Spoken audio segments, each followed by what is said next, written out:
नमस्कार दोस्तों, होली की बहुत बहुत शुभकामनाओं के साथ ही सुनते हैं हास्य नाटक दादी माँ जागी के तीसरे अंक का दूसरा दृश्य। स्थान कोठी का ड्राइंग रूम। समय 2 दिन बाद तीसरा पहर। अमला फोन पर बात कर रही है। इधर सोफे के पास कुर्सियां रखकर रूपचंद, कमला और कृष्ण गोपाल बैठे हैं। सामने डाक रखी हुई है। कमला के हाथ में सिनेमा के 8 टिकट हैं। कृष्ण गोपाल और रूपचंद के चेहरों पर आश्चर्य का भाव है। पास खड़ा बबलू बहुत खुश है। तभी लाठी लिए हुए दादी माँ अपने कमरे से निकलती है। अमला को फोन करते देखकर उसके माथे पर त्योरी चढ़ जाती है। बबलू उसकी ओर भागता है। बबलू, परनानी परनानी, सिनेमा के 8 टिकट आए हैं। दादी गुस्से से, भाड़ में गया सिनेमा और सिनेमा के टिकट। अमला, किसे फोन कर रही है? कमला, दादी माँ, अमला किसी को फोन नहीं कर रही है। इसकी सहेली मेनका का अभी अभी फोन आया था, उसी को ये सुन रही है। दादी, लेकिन इस मेनका नाम की सहेली का इसे कल भी फोन आया था। कल इसने अमला को अपने जन्मदिन की पार्टी पे बुलाया था। आज ये क्या कह रही है? अरे अमला, बोलती क्यों नहीं? अमला, दादी माँ ये गिला कर रही है कि कल मैं इसकी बर्थडे पार्टी में क्यों नहीं पहुंची। आप ही बताइए, जब आप दरवाजे पर लाठी लिए खड़ी थी तो मैं कैसे इसकी पार्टी में पहुंच सकती थी? दादी, ठीक है, अब ये फोन बंद कर। अमला, अच्छा दादी माँ। फोन पर, प्यारी मेनका, अब तक तो मेरे बाहर जाने और फोन करने पर ही प्रतिबंध था, अब फोन सुनने पर भी प्रतिबंध लग गया है। क्या? हाँ, तुम ही आ जाओ। क्या? हाँ, तुम्हारा प्यार मुझे मिल गया। हाँ, संदेश भी मिल गया। धन्यवाद। अब मैं फोन बंद करती हूँ। रिसीवर नीचे रखती है और चुपचाप वहीं खड़ी हो जाती है। बबलू, पर नानी जी, अब मेरी बात भी सुनिए। सिनेमा के 8 टिकट आए हैं, अभी चलना है। अमला मौसी भी हमारे साथ चलेंगी। मैं नई नानी को भी बताता हूँ। कहता हुआ बबलू रसोई में जाता है। दादी, अरे चंदू, ये बबलू क्या कह रहा है? कहाँ चलना है? रूपचंद पास आते हुए हंसकर, माँ, अभी हम आज की डाक देख रहे थे कि एक लिफाफे से आज के मैटिनी शो के फर्स्ट क्लास के 8 टिकट निकले। फिल्म संपूर्ण रामायण के 8 टिकट। दादी, टिकट किसने भेजे? रूपचंद, यही तो पता नहीं चल रहा, साथ में कोई चिट्ठी भी नहीं। हम हैरान हैं कि 8 टिकटों का ये गुमनाम उपहार। कमला, पिताजी, मुझे लगता है ये आपके दोस्त सरदार मिल्खा सिंह की शरारत है। मैंने सुना है कि उन्होंने ठेकेदारी के साथ साथ अब फिल्म डिस्ट्रीब्यूशन का भी काम शुरू कर दिया है। रूपचंद चुटकी बजाकर, अरे हाँ कमला, तुम्हारा अनुमान बिल्कुल ठीक है।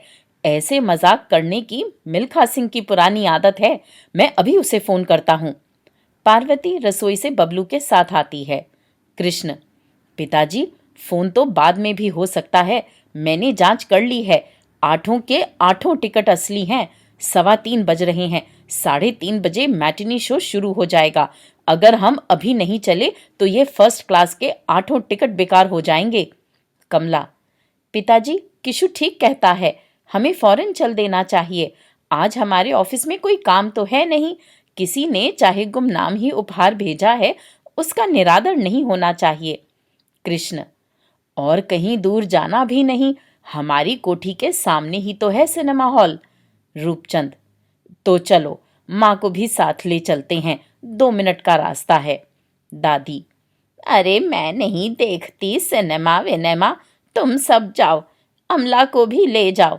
रूपचंद, माँ, ये सिनेमा विनेमा नहीं, भगवान श्री राम की संपूर्ण रामायण है। तुम रोज जो रामायण पढ़ती और सुनती हो, उसे साक्षात पर्दे पर देखोगी। बबलू प्यार से जिद करते हुए, पर नानी, चलो ना, अगर आप नहीं गई तो मैं भी नहीं जाऊंगा। पार्वती, माँ जी, अपने इस बबलू की बात तो मान ही लीजिए। दादी, अरे, तुम सब मजबूर करते हो तो चलती हूँ। बबलू लिपट कर, पर नानी आप कितनी अच्छी हैं। पार्वती, सुनो सुनो, कृष्ण, हम जाने वाले तो 7 हैं और टिकट हैं 8। कृष्ण, लगता है टिकट भेजने वाले ने ललित मोहन को भी गिन लिया होगा। रूपचंद, लेकिन वह तो जायदाद का झगड़ा निपटाने के लिए अपने गांव गया हुआ है। कमला, एक टिकट जाया नहीं जाना चाहिए, फोन करके सरला को अस्पताल से बुला लेते हैं। दादी, अरे वह अस्पताल की ड्यूटी छोड़कर कैसे आ सकती है। माली की लड़की रधिया को साथ ले चलो, मुझे जरा सहारा रहेगा।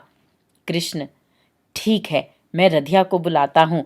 आप सब लोग जल्दी से आइए, कपड़े वपड़े बदलने की जरूरत नहीं, देर नहीं करनी चाहिए। कहता हुआ कृष्ण गोपाल बाहर दरवाजे की ओर जाता है। रूपचंद पुकार कर, कृष्ण गोपाल। कृष्ण दूर से, जी पिताजी। रूपचंद, अरे जोड़ूराम तो छुट्टी पर गांव गया हुआ है, माली से कहना कि कोठी का ध्यान रखे। कृष्ण, माली को मैं अभी भेजता हूं पिताजी। बाहर चला जाता है। बबलू सबसे, चलिए ना, पिक्चर शुरू होने वाली है।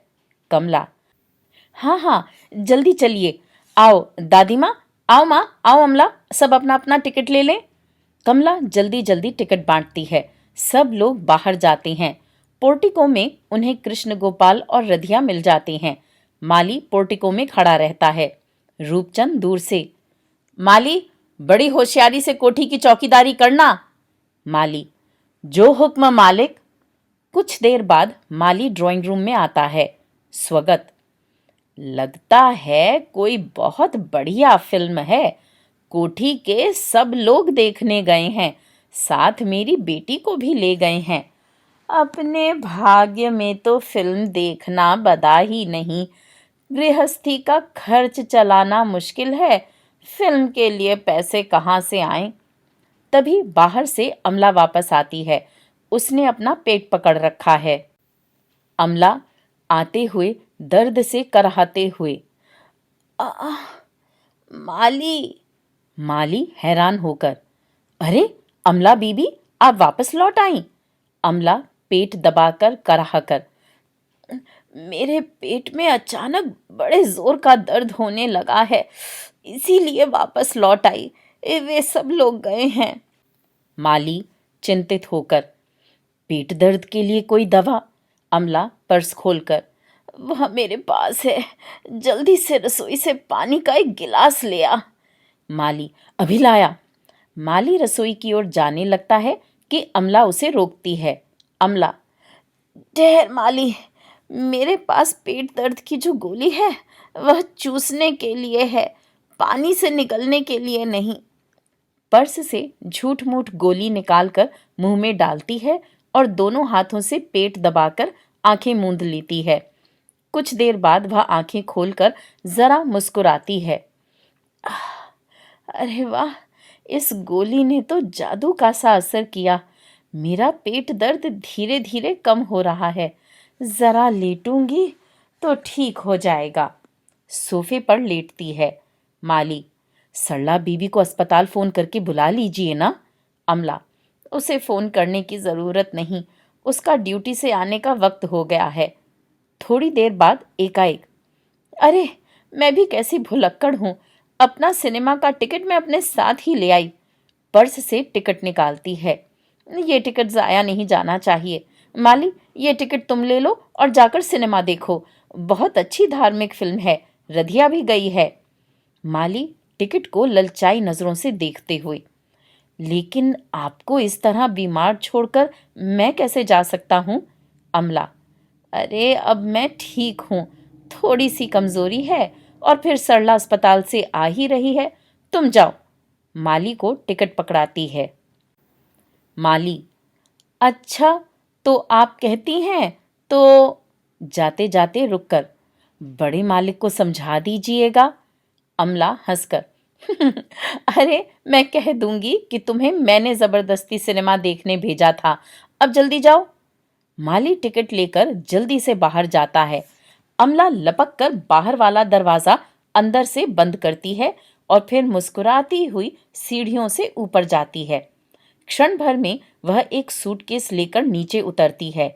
उसे एक तरफ रखकर वह शीशे के सामने खड़ी होकर अपना मेकअप ठीक करती है और हे प्राण तुम्हारा इंतजार की पंक्ति गुनगुनाती हुई अपने बाल संवारती है। तभी बाहर वाले दरवाजे की घंटी बजती है। अमला लपक कर दरवाजा खोलती है। कवि कोमल मुस्कुराता हुआ अंदर आता है।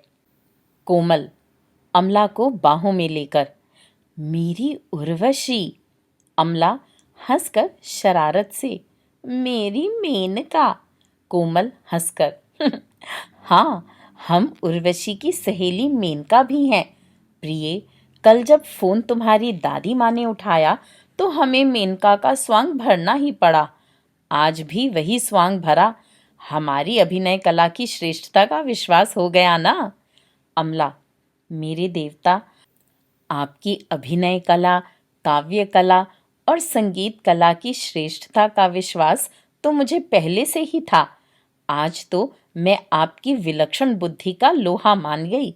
सिनेमा के टिकटों का गुमनाम उपहार भेजकर किस सफाई से आपने घर के सब लोगों को भगा दिया। हंसती है। कोमल, अपनी हृदयेश्वरी को दादी माँ के कारागृह से मुक्त कराने का और कोई उपाय ही नहीं था। और हाँ, तुम कैसे पीछे रहने में सफल हुई? अमला, आपने फोन पर जो युक्ति बताई थी उसी की मदद से मैं सबके साथ सिनेमा देखने चली।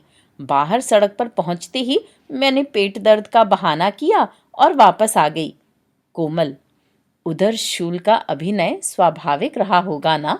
हम प्रसन्न हैं कि तुम नृत्य संगीत के साथ अभिनय कला में भी प्रवीण हो। इधर उधर देखकर, कोठी में कोई है तो नहीं? अमला हंसकर, माली था, अपना टिकट देकर मैंने उसे भी सिनेमा देखने भेज दिया। कोमल, ठीक किया। अब हमें बातों में समय नष्ट नहीं करना चाहिए। आओ, बाहर टैक्सी खड़ी है। अमला का सूटकेस उठाता है। स्वर्णाभूषणों का वह डिब्बा इसमें रख लिया है ना? अमला, हाँ मेरे देवता, मैंने अपनी जीवन नैया की पतवार आपके हाथों में दे दी है। जहाँ ले चलेंगे चलूंगी।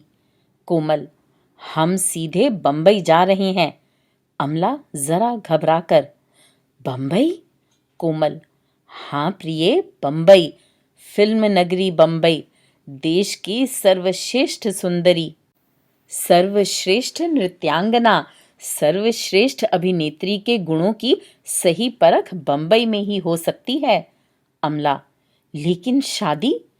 कोमल, प्रिय, हमारी शादी तब होगी जब तुम 50 फिल्मों की हीरोइन बनकर प्रसिद्धि के स्वर्ण शिखर पर पहुंच जाओगी, जब तुम कोटि कोटि हृदयों की सम्राज्ञी बनकर रत्न जटित संगमरमर के राजमहल में रहने लगोगी।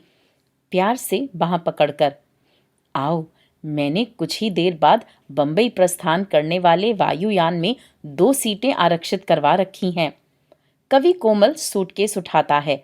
दोनों बाहर वाले दरवाजे की ओर कदम बढ़ाते हैं। तभी वहां रधिया के साथ दादी माँ प्रकट होती हैं।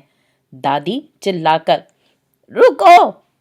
कोमल और अमला बुरी तरह चौंक कर घबरा जाते हैं।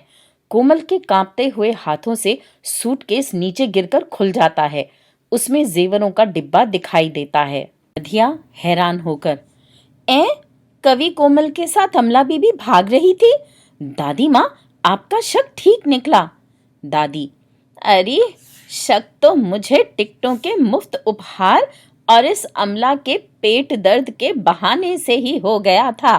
वह शक तब हुआ और पक्का हुआ जब मैंने तेरे बाप को भी सिनेमा हॉल में बैठे देखा। मैं समझ गई कि इस जनानड़े रावण ने अमला को भगाने के लिए पूरी तरह मैदान साफ कर लिया है। फौरन मैंने भी पेट दर्द का बहाना किया और फिल्म बीच में छोड़कर तुम्हारे साथ चली आई। भगवान का शुक्र है कि ठीक मौके पर पहुंच गई। एकाएक, अरे रधिया, देख तो सूटकेस के इस डिब्बे में क्या है। अमला जल्दी से डिब्बा उठाकर, खबरदार रधिया, जो इस डिब्बे को हाथ लगाया। दादी, मैं समझ गई। अमला, ये तेरी माँ के जेवरों का डिब्बा है ना? इन जेवरों के लिए ही तुझे ये जनानड़ा भगा कर ले जा रहा था। मैं अभी पुलिस को बुलाती हूँ। कोमल बुरी तरह डर जाता है। अमला कोमल का हाथ पकड़कर बड़ी दिलेरी से, दादी माँ, पुलिस को बुलाने की धमकी न दीजिए। मैं बालिग हूँ। मैं अपनी मर्जी से किसी के भी साथ जा सकती हूँ। ये मेरे पति हैं। मैं इनके साथ। कोमल हाथ छुड़ाकर, नहीं नहीं, मैं जा रहा हूँ। कवि कोमल तेजी से बाहर वाले दरवाजे की तरफ भागता है। वहीं उसे ललित मोहन दबोच लेता है। उसने बूढ़े साधु का भेष बना रखा है। मोहन, अरे कहाँ भागे जा रहे हो बच्चा कालू राम? अपने 3 बच्चों की माँ से तो मिल लो। पुकार कर, बेटी दुर्गा, आओ संभालो अपने पति कालू राम उर्फ कवि कोमल को। तभी एक भारी भरकम देहाती औरत अंदर आती है। अमला, दादी माँ और रधिया उसे हैरानी से देखती हैं। दुर्गा चंडी की तरह, तो इस भैरव बाबा की बात सही निकली। इन्होंने बताया था कि तू एक बड़े घर की मालदार लड़की पर डोरे डालकर शादी कर रहा है। 3 बच्चों वाली बीवी के रहते दूसरी शादी। कोमल को गले से पकड़कर, नास पीटे, मैं अभी तेरी हड्डी पसली एक करती हूँ। मुझसे कहकर आया था कि बंबई में बड़ी नौकरी मिल गई है। जाते ही मकान लेकर मुझे और बच्चों को वहां बुला लेगा। थप्पड़ मारकर, मेरे साथ ये धोखा? मोहन, बेटी, इस कोमल कवि को इस तरह ना मारो। इसकी जुल्फों का तो ख्याल करो। दुर्गा कोमल के बाल पकड़कर, मैं इसकी जुल्फें नोचकर अभी इसके हाथ में पकड़ाती हूँ। कोमल हाथ जोड़कर घिघियाते हुए, दुर्गा मुझे माफ कर दो। अमला की ओर इशारा करके, ये लड़की मुझे फंसाकर अपने साथ बंबई। अमला, क्या? पूरी बात समझकर अमला रोने लगती है। दादी माँ अमला को गले से लगाती है। दादी डांटकर, खबरदार जो मेरी भोली भाली पोती पर कोई दोष लगाया। ये मेरी पोती नहीं, बेटी है। अमला माँ कहकर दादी माँ से लिपट जाती है। दुर्गा से, बहू, ले जा अपने इस दुष्ट रावण को अपने गांव। इसने मेरी सीता जैसी बेटी पर ऐसा जादू किया था कि। दुर्गा, माँ जी, आप चिंता न कीजिए। मैं किसान की बेटी हूँ। मैं इसे गांव ले जाकर इस तरह हल में जोतूंगी कि कभी शहर की तरफ मुंह ही ना करे। ये कहती हुई दुर्गा कवि कोमल को घसीटती हुई बाहर ले जाती है। अमला लपककर, ठहरो, मैं इस बदमाश को पुलिस के हवाले करूंगी। इसने मुझे धोखा दिया, मेरे माथे पर हमेशा के लिए कलंक का टीका लगा दिया। रोती है। दादी प्यार से, नहीं अमला, तुझे कोई कलंक नहीं लगा।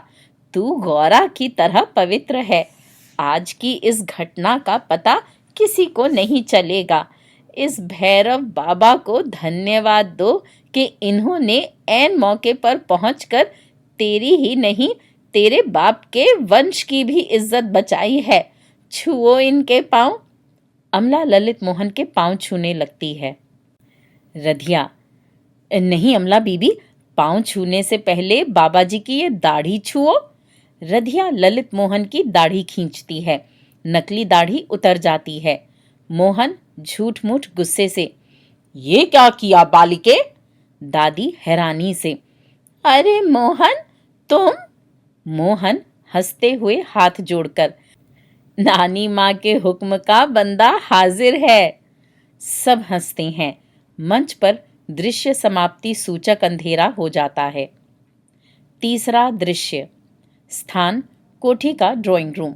समय रात 8:30 बजे के बाद। रधिया पुस्तकें और कॉपियां उठाए गुनगुनाती हुई बाहर वाले दरवाजे से आती है। तभी रसोई से निकलकर जोड़ू राम सामने खड़ा हो जाता है। जोड़ू सिर का बाल तोड़कर, अरे रधिया, किससे पढ़ने आई है? तुम्हारा वह बंसी वाला मास्टर तो। रधिया, बंसी वाला मास्टर कौन तोड़ू राम? जोड़ू, अरे वही अपने बाबू ललित मोहन बंसल। वे तो अभी गांव से आए नहीं। रधिया जरा चिंतित होकर, आज सुबह सवेरे के गए वे लोग अभी तक वापस नहीं आए। जोड़ू, अरे मोहन बाबू नहीं आए तो क्या हुआ, विद्या तो मेरे पास भी है। रधिया हंसकर सिर के बाल और प्लेटें तोड़ने की विद्या ना। जोड़ू मुग्ध भाव से देखते हुए, रधिया जब तुम हंसती हो तो मुंह से फूल झड़ते हैं। रधिया, अरे तोड़ू राम, ये बात तो तुम पहले भी कई बार कह चुके हो, कोई नई बात कहो ना। जोड़ू सिर के बाल तोड़ते हुए, कोई नई बात? तभी पार्वती अपने कमरे से निकलकर आती है। पार्वती, जोड़ू राम, कमला, बबलू और कृष्ण ने खाना खा लिया? जोड़ू, हाँ मालकिन, कमला बीबी खाना खाकर बबलू के साथ ऊपर अपने कमरे में चली गई हैं और कृष्ण बाबू बाहर घूमने गए हैं। चलकर आप भी खाना खा लीजिए। पार्वती, नहीं रे, गांव से वे सब लोग आ जाएं तो उनके साथ ही खाऊंगी। कहते थे शाम तक लौट आएंगे, अब आते ही होंगे, 8:45 बज गए हैं। रधिया को देखकर, रधिया तू पढ़ने आई है? किससे पढ़ेगी? मोहन भी तो उनके साथ ही गया हुआ है। खैर, आ गई है तो जरा ड्राइंग रूम को झाड़ बुहार दे, दिन भर धूल मिट्टी उड़ती रही है, माँ जी को गंदगी पसंद नहीं। रधिया, अच्छा मालकिन, मैं झाड़न ले आऊं। पुस्तकें और कॉपियां तिपाई पर रखकर रसोई में जाती है। पार्वती, जोड़ू राम, मुझे चिंता हो रही है। जोड़ू, कैसी चिंता मालकिन? पार्वती, कल रात गांव से जो लड़का तुम्हारे मालिक और माँ जी को बुलाने आया था, वह कह रहा था कि माँ जी के देवर की हालत काफी खराब है। मुझे डर है कि कहीं उसका देहांत न हो गया हो। जोड़ू, हो सकता है मालकिन, शायद इसीलिए उन्हें लौटने में देर हो गई है। पार्वती, माँ जी को भी पता नहीं क्या सूझी, अपने साथ सरला और अमला को भी ले गईं। जोड़ू, सरला बीबी डॉक्टर है ना। तभी रधिया रसोई से झाड़न लेकर आती है और कोई प्रेम गीत गुनगुनाती हुई ड्राइंग रूम की सफाई करने लगती है। पार्वती, जोड़ू राम, मैं सोचती हूँ थोड़ा बहुत खाना खा ही लूं। जोड़ू, मैं ये कहने ही वाला था मालकिन। पार्वती, तू तो मेरा खाना लगा, मैं अभी आती हूँ। पार्वती अपने कमरे में और जोड़ू राम रसोई में जाता है।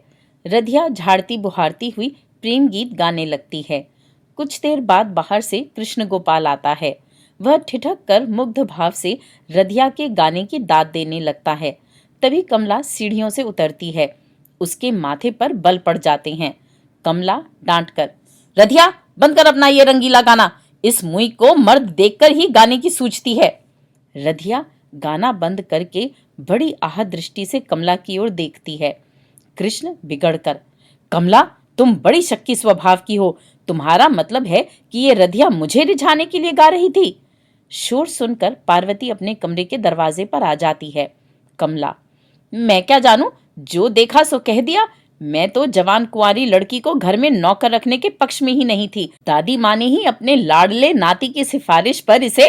रधिया कांपती हुई सी, बस बस छोटी मालकिन, आपने काफी कुछ कह दिया है, मैं जा रही हूँ, अब कभी इस कोठी में कदम नहीं रखूंगी।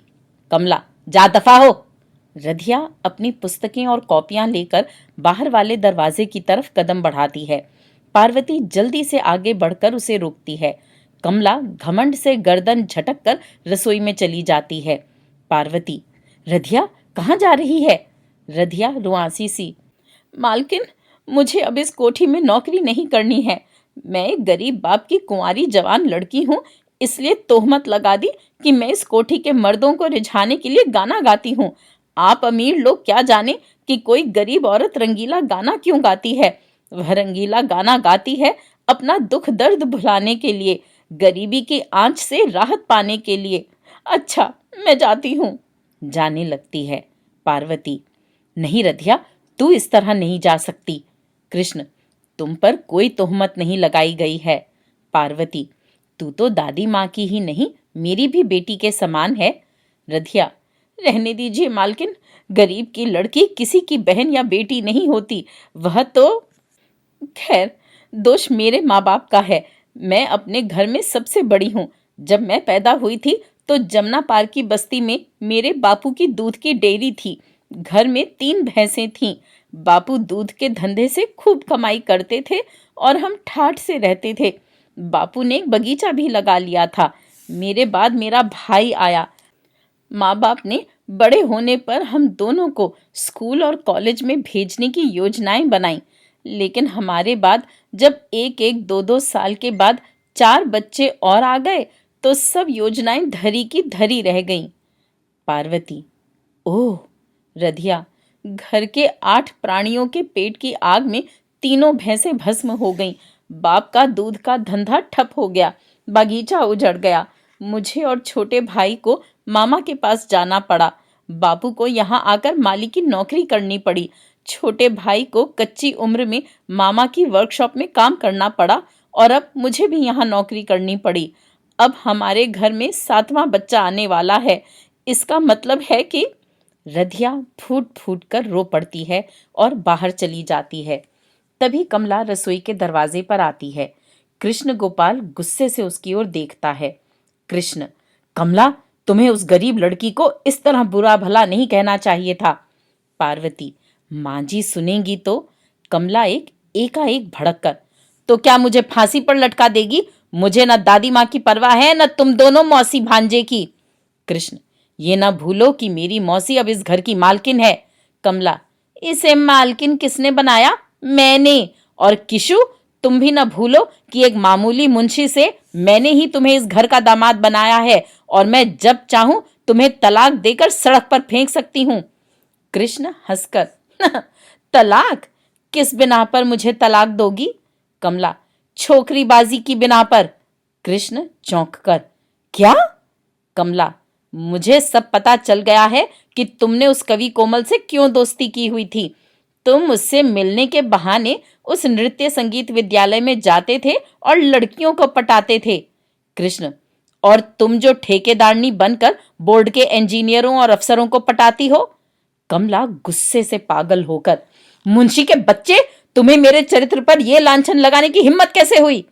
पार्वती बीच बचाव करते हुए: अरे ये क्या कर रहे हो तुम दोनों? पागल हो गए हो? तुम दोनों आपस में लड़ोगे तो दुश्मन का कैसे मुकाबला करोगे? तुम्हें पता नहीं कि दादी माँ तुम्हारे पिता को किस रास्ते पर ले जा रही है। कृष्ण, तुम्हें कमला का इस तरह अपमान नहीं करना चाहिए था। इसमें कोई शक नहीं कि हम दोनों कमला के कारण ही इस कोठी में हैं। कमला से माफी मांगो। मैं कहती हूँ फौरन मांगो कमला से माफी। उसे आंख से इशारा करती है। कृष्ण कुछ देर सोचकर: कमला, मुझे माफ कर दो। पार्वती: कमला, गुस्सा थूक डालो। पति पत्नी में झगड़ा होता है, लेकिन इसका मतलब ये नहीं कि। कमला रुआंसी सी: मौसी, इसने मुझे उस 2 कौड़ी की नौकरानी के कारण अपमानित किया, मेरे चाल चलन पर लांछन लगाया। तुम तो जानती ही हो कि पिछले 5-6 बरस से पिताजी ने काम धंधे की ओर बिल्कुल ध्यान नहीं दिया। सुबह शाम अपनी बेहोश माँ के चरणों में बैठे रहे और।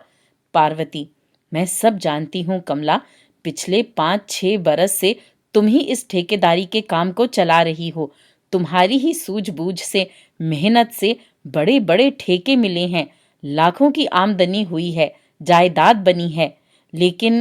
लेकिन मुझे दुख है कि अब ये लाखों की जायदाद धीरे धीरे हाथ से निकलने वाली है। कमला चौंक कर: ये तुम आप क्या कह रही हैं? पार्वती: मैं ठीक ही कह रही हूँ। तुम्हारे पिता मेरी सलाह पर नहीं, अपनी माँ की सलाह पर चल रहे हैं।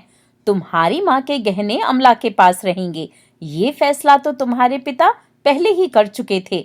अब माँ की सलाह मानकर तुम्हारे पिता साथ वाली कोठी भी अमला के नाम कर रहे हैं। कमला हैरान होकर: क्या? अमला क्या करेगी उस कोठी का? पार्वती: वह मीराबाई बनकर उस कोठी में नृत्य संगीत का स्कूल चलाएगी।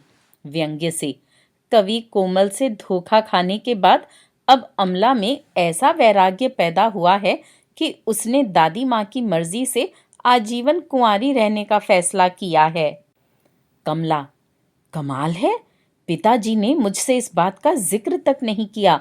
और मैं हैरान हूँ, जो दादी माँ लड़कियों को 2 महीने के अंदर अंदर ससुराल भेजने का नारा लगाती थी, वही अब अमला को छाती से लगाकर घर में रोक रही हैं। दादी माँ भूल गई कि अमला ने उस लफंगे कवि कोमल के साथ जेवर लेकर भागने की कोशिश की थी। पार्वती, तुम्हारी दादी माँ उसका दोष भी तुम्हें देती हैं। उस घटना के बाद एक दिन अमला के सिर पर हाथ फेरते हुए कह रही थी कि बड़ी बहन ने इस बिन माँ की नासमझ बेटी की अच्छी तरह देखभाल नहीं की।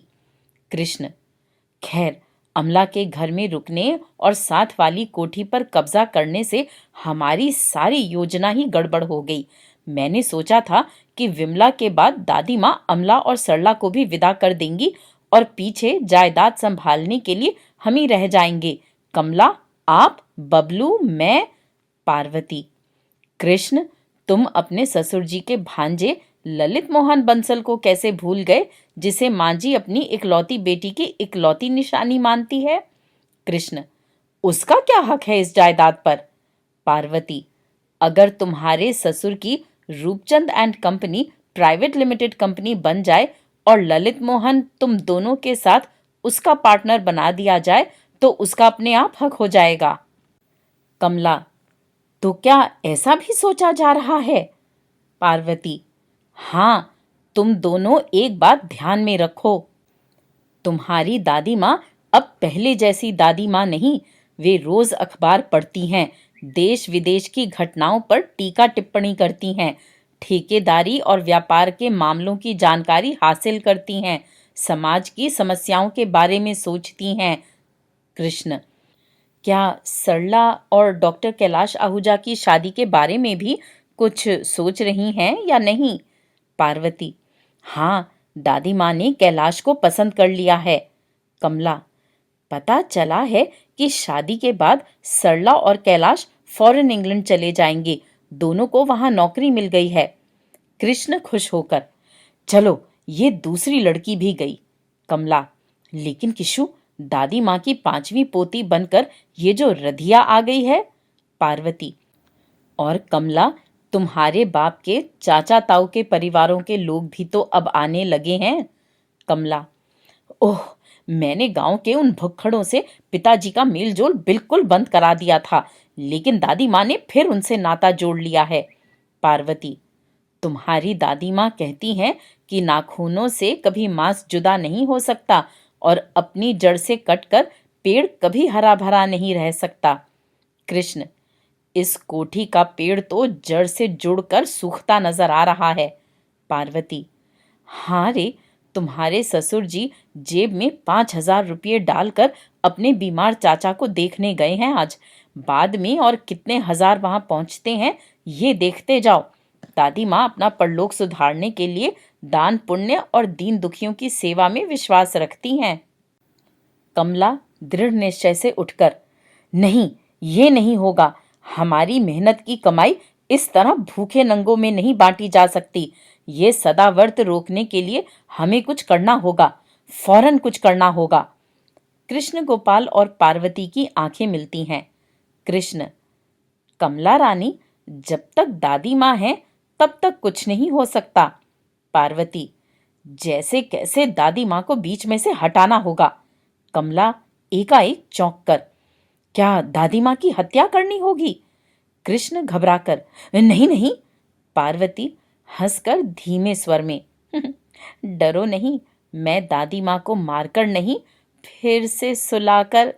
कमला, फिर से सुलाकर? कृष्ण, कैसे?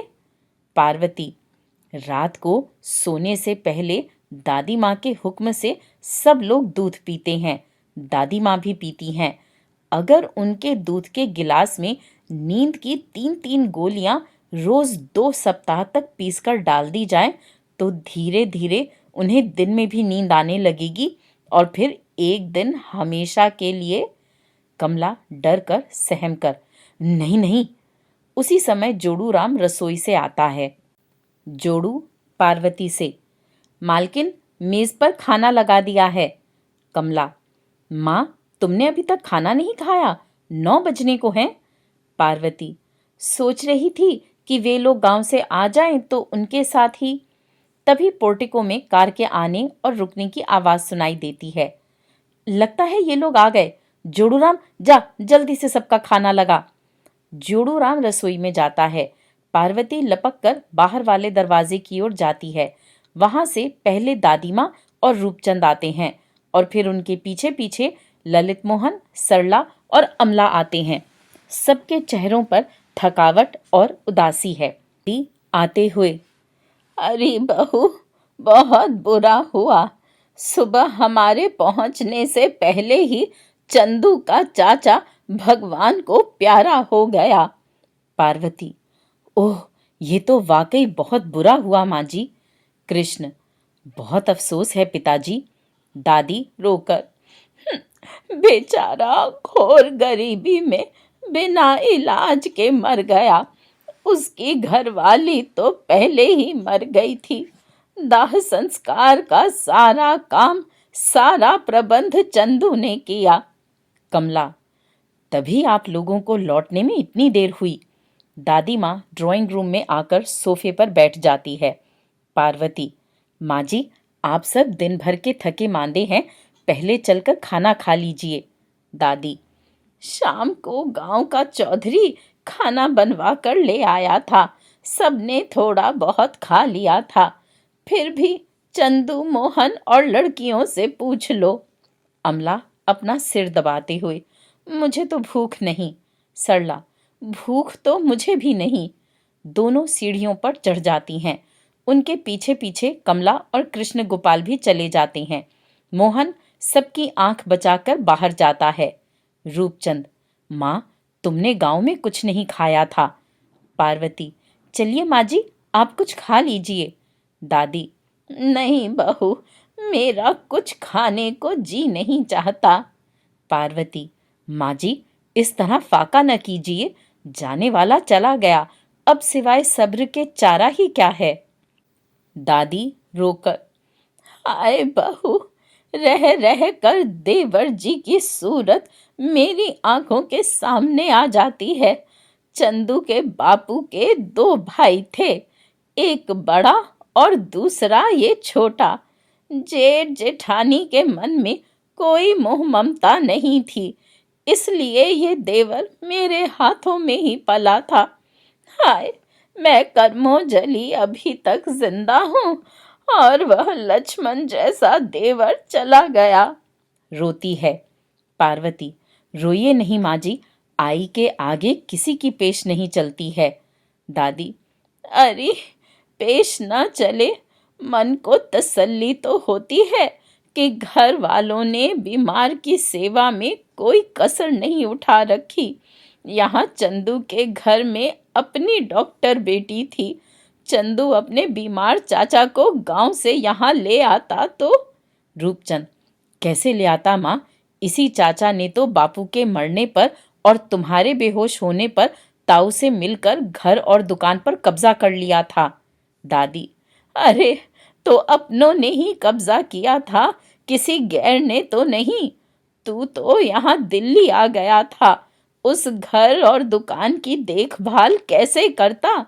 और बेटा, उन्होंने तुम्हारे साथ बदी की तो भगवान ने उन्हें घोर गरीबी में डालकर दंड दिया और तुम्हारा घर दौलत से भर दिया। तुम्हें अपना दिल बड़ा करके उनकी बदी का बदला नेकी से चुकाना चाहिए था, लेकिन तुम्हारा भी कसूर नहीं। शहर की सभ्यता आदमी को पत्थर दिल बना देती है।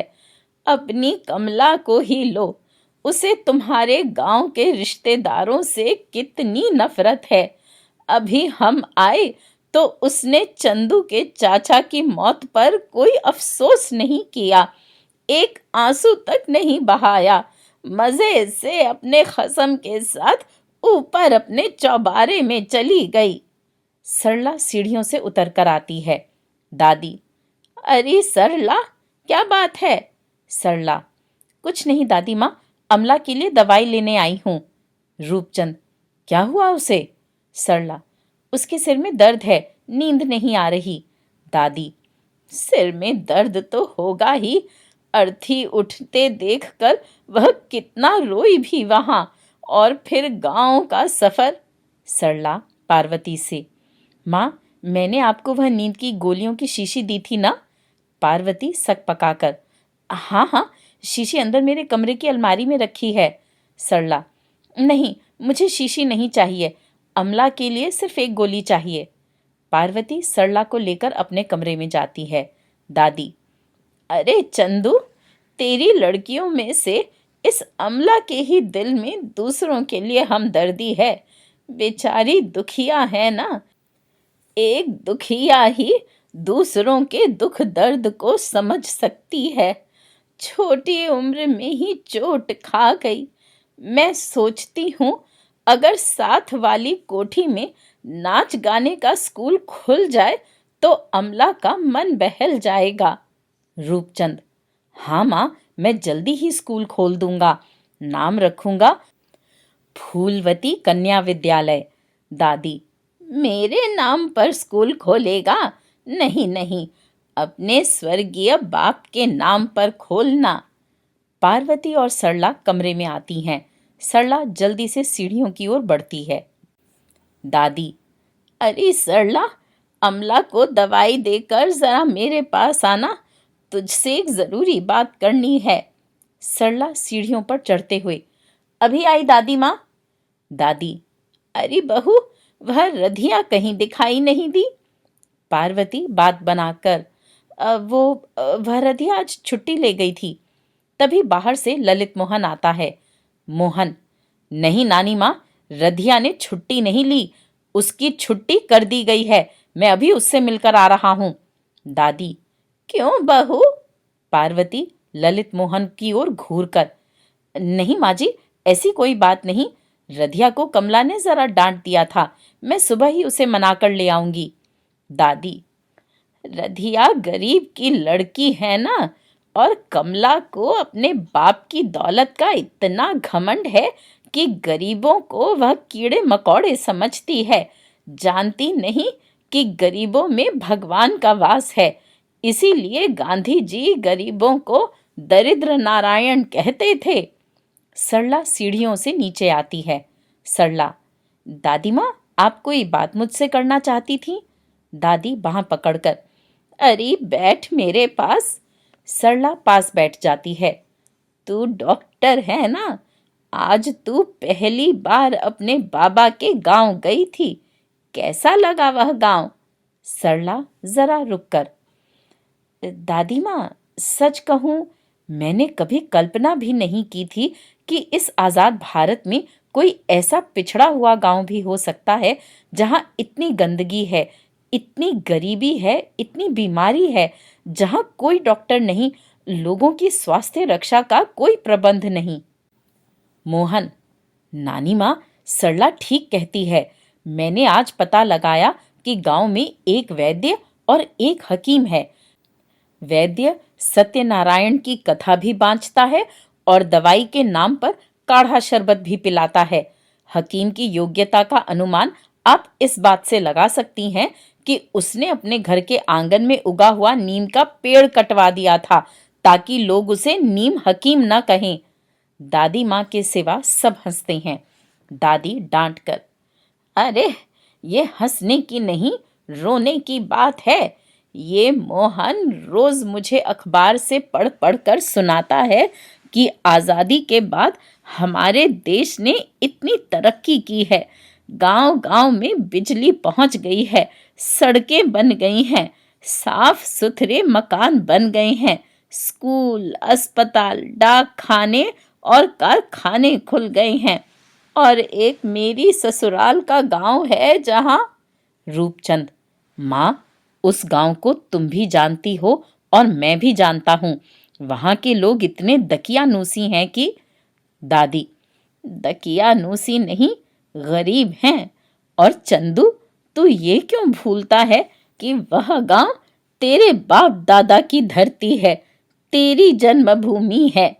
खैर सरला, एक बात बता, अगर उस गांव में अस्पताल खुल जाए तो लोगों की कुछ भलाई हो सकती है? सरला, बहुत भलाई हो सकती है। मोहन, नानी माँ, उस अस्पताल को सरकार से भी काफी आर्थिक सहायता मिल सकती है। दादी, अरे हर काम में सरकार का मुंह नहीं ताकना चाहिए, कुछ खुद भी करना चाहिए। चंदू, एक बात बता। रूपचंद: पूछो माँ। दादी: तू रोज मुझसे कहता है कि तूने इमारतों की ठेकेदारी से लाखों रुपए कमाकर बैंक में जमा कर रखे हैं। क्या उन रुपयों में से कभी कुछ धर्म या जनता की भलाई के नाम पर भी खर्च किया है? रूपचंद चुप रहता है। नहीं खर्च किया ना? अच्छा, अब बता, मैं तेरी माँ हूं ना? रूपचंद: ये भी कोई कहने की बात है माँ? दादी: तू मुझसे बहुत प्यार करता है ना? रूपचंद: दुनिया में सबसे ज्यादा। पार्वती जल भुन जाती है। दादी: अगर मैं तुम्हारे उन लाखों रुपयों में से 6-7 लाख रुपए मांगूं तो मुझे दे देगा? रूपचंद: माँ, 6-7 लाख रुपए क्या, मैं अपनी सारी दौलत इन चरणों पर अर्पित करने को तैयार हूं। दादी रूपचंद की बलैयां लेते हुए: जियो मेरे लाल, मुझे तुझसे यही उम्मीद थी। अब सुनो मेरा फैसला।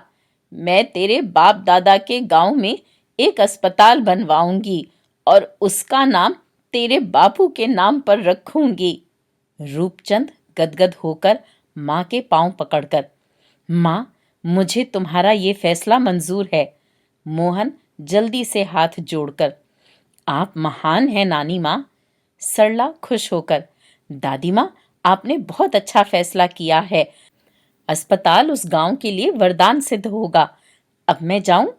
दादी: हाँ बेटी, जा, आराम कर। चंदू, तू भी आराम कर। ललित मोहन से: अरे मास्टर, आज तेरी क्लास नहीं लगेगी, जा तू भी आराम कर। सरला सीढ़ियों से ऊपर जाती है। पार्वती: मैंने आप सबके लिए खाना बनवाया था, किसी ने नहीं खाया। दादी: बहू, सबको दूध पिला देना। पार्वती होंठ भींचकर रसोई में जाती है।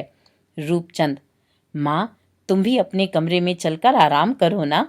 दादी उठती हुई: हाँ रे, आज बहुत थक गई हूँ। रूपचंद और मोहन सहारा देकर दादी माँ को उसके कमरे में ले जाते हैं। पार्वती रसोई के दरवाजे से उन्हें देखती है। सभी कमला और कृष्ण गोपाल दबे पांव सीढ़ियों से उतरते हैं। कमला: आया, सॉरी माँ, अभी अभी सरला ने बताया कि पिताजी ने दादी माँ को 6-7 लाख रुपए देने का वचन दिया है। क्या ये सच है? पार्वती सव्यंग्य: तुम्हारी दादी माँ गांव में तुम्हारे बाबा की याद में एक अस्पताल बनवाना चाहती है। कृष्ण: कमला, बैंक में कंपनी के लगभग 7 लाख रुपए जमा हैं। वे सब अस्पताल के नाम पर दादी माँ के हो गए। साथ वाली कोठी पहले ही अमला की हो चुकी है।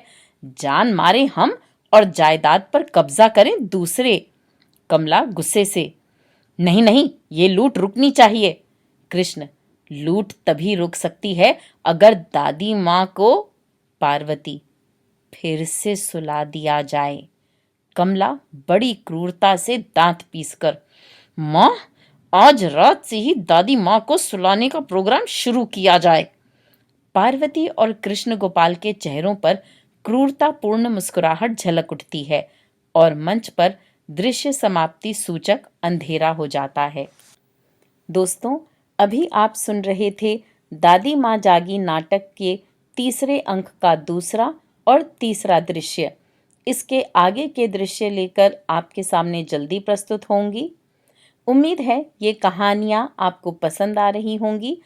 मेरे चैनल पर आने के लिए और इन कहानियों को सुनने के लिए धन्यवाद।